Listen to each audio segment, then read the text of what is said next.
स्वप्न साऱ्यांचे, स्वप्न घराचे पूर्ण करणार आर्श रेसिडेन्सी।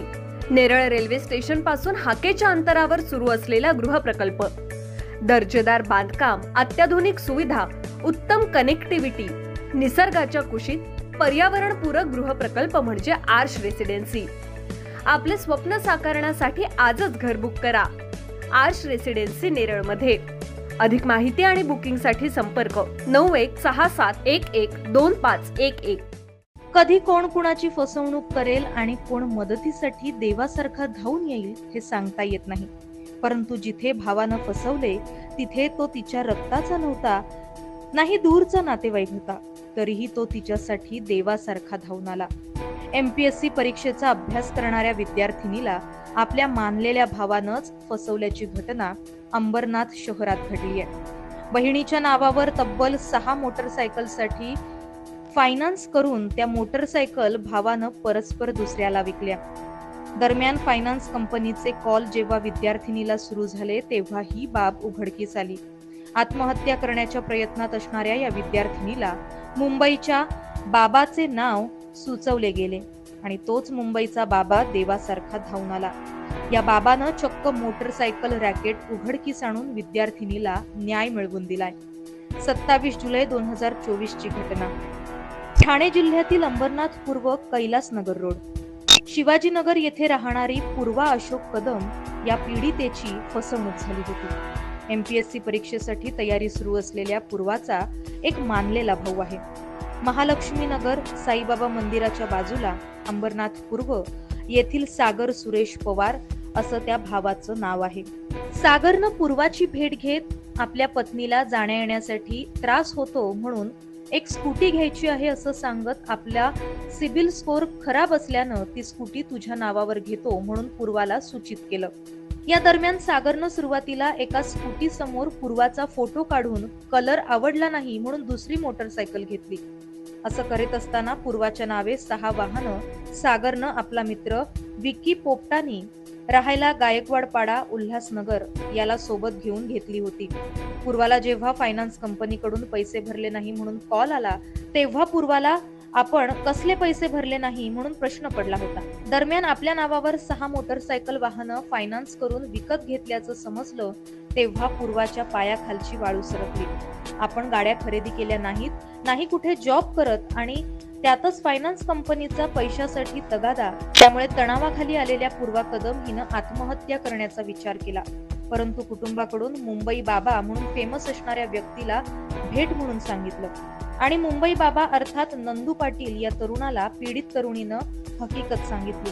बाबा ग्रुपचे अध्यक्ष असलेले मुंबईचा बाबा उर्फ नंदू पाटील यांनी विद्यार्थिनीला मदत करण्याचं ठरवलं आणि पोलिसांकडे न जाता पोलिसांच्या शोध पथकासारखा बाबा ग्रुप पथकाचा आरोपी शोधण्याचा डाव सुरू झाला।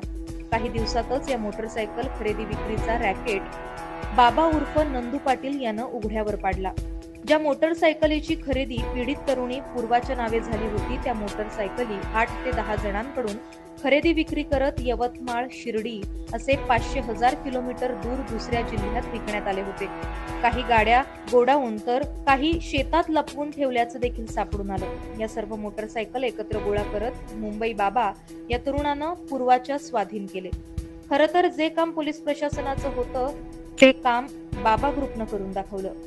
मी महाराष्ट्र राज्य बाबा ग्रुप अध्यक्ष, संस्थापक अध्यक्ष नंदू पाटील उर्फ मुंबई बाबा, माझ्याकडे गेल्या 27 तारखेला आपल्या पूर्वा अशोक कदम राहणार अंबरनाथ 90 फीट रोड यांनी एक अर्ज दिला होता की त्यांच्यासोबत काही लोकांनी फसवणूक केली आहे, तर त्यांच्या नावावरती या 6 गाड्या लोनवरती काढण्यात आल्या। त्या संदर्भात मी चौकशी केली सर्वांकडे की नेमकं प्रकरण काय।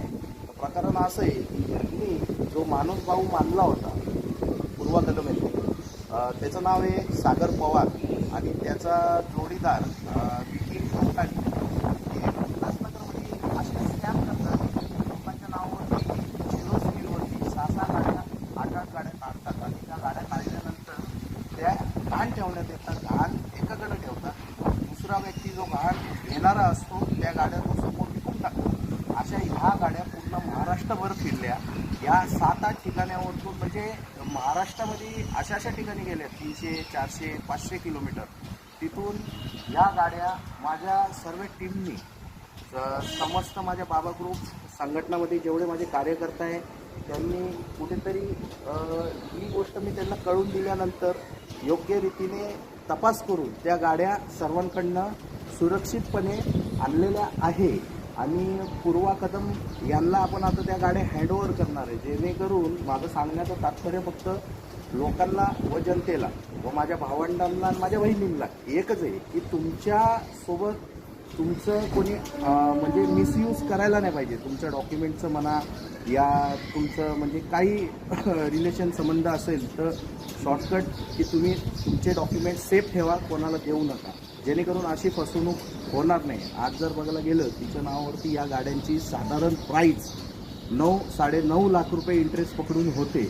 आता पहिली गोष्ट, ज्या व्यक्तींनी ह्यांना लोन केलेले काय ती व्यक्तींना तर त्या व्यक्तींना तर एवढं कळायला पाहिजे की ही मुलगी कुठं कामाला नाही आहे, ही कॉलेज स्टुडंट आहे, MPHची तयारी करते आहे आणि ही EMI एवढ्या गाड्यांचे कसं भरेल. साधारण आपण जर एक स्मार्टफोन आपण जर लोनवरती घेतला, जर आपण दुसरं काही आपल्याला घ्यायचं राहतं, जर लोन मारायला गेल्यानंतर समोर दिसतंच ना की ह्यांनी एक लोन घेतला आहे का 2 लोन घेतले. तर एवढ्या गाड्यांचे लोन जे फायनान्सवाले ज्यांनी मारलं त्यांना कळालं नाही का. खरं तर बाबा ग्रुप या माध्यमातून मुंबईचा बाबा सर्वांच्या परिचयाचा झाला. जिथे समस्या गंभीर तिथे मुंबईचा बाबा खंबीर असं समीकरण झालं. आज MPSCचं शिक्षण घेणाऱ्या पूर्वा कदम या विद्यार्थिनीसाठी मुंबईचा बाबा तिच्या रक्ताच्या नात्या पलीकडे देवमाणूस ठरला. जीवन मरणाच्या दारात अडकलेल्या पूर्वानं देखील मुंबईच्या बाबाचे आभार मानले असून प्रत्येक स्त्रीनं आपल्यावर अन्याय झाला किंवा माझ्यासारखी परिस्थिती ओढावली तर आत्महत्या करण्याचा विचार न करता मुंबईच्या बाबाची मदत घ्या म्हणून आवाहन देखील केलं. माझं नाव पूर्वा अशोक कदम. मी सागर सुरेश पवार याला मानले भाऊ होता. त्याने मला एका गाडीचं सांगितलं होतं की या तू जाऊन ताई आपण ते मला गरज आहे, माझ्या बायकोला द्यायची गाडी. त्यामुळे मी त्याच्यासोबत गेले. एक गाडी मला त्याने दाखवली. ती तो बोलला की माझ्या बायकोला नाही आवडली, आपण दुसरी घ्यायला जाऊ, ती कॅन्सल करतोय मी. असं करून माझ्याकडून त्याने फोटो काढून घेतले सगळ्या गाड्यांसोबत.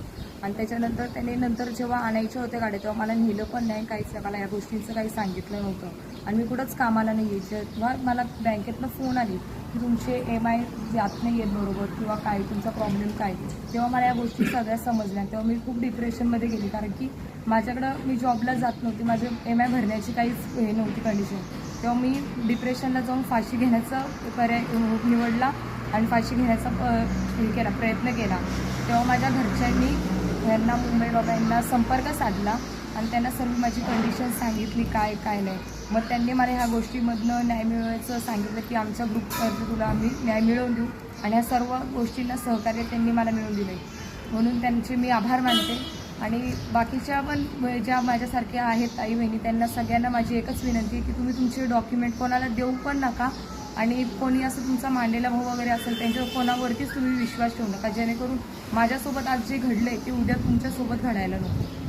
एकूणच बाबा ग्रुपचे मुंबईचा बाबा उर्फ नंदू पाटील यांनी तरुणीसाठी केलेली मदत ही नक्कीच आभार मानण्याच्या पलीकडे आहे. मात्र हे आपलं काम आहे असं म्हणत बाबांना मोठं मन दाखवलं असून नागरिकांना एक आवाहन केलंय की एखाद्याची खात्री होत नाही तोपर्यंत कुणावरही विश्वास ठेवू नका, त्याला मदत करायला जाऊ नका किंवा आपले आधार कार्ड, आपल्या जवळील महत्वाची कागदपत्र कुणालाही देऊ नका असं बाबाकडून सांगण्यात आलंय. महाराष्ट्र न्यूज 24 साठी अजय गायकवाड, ठाणे.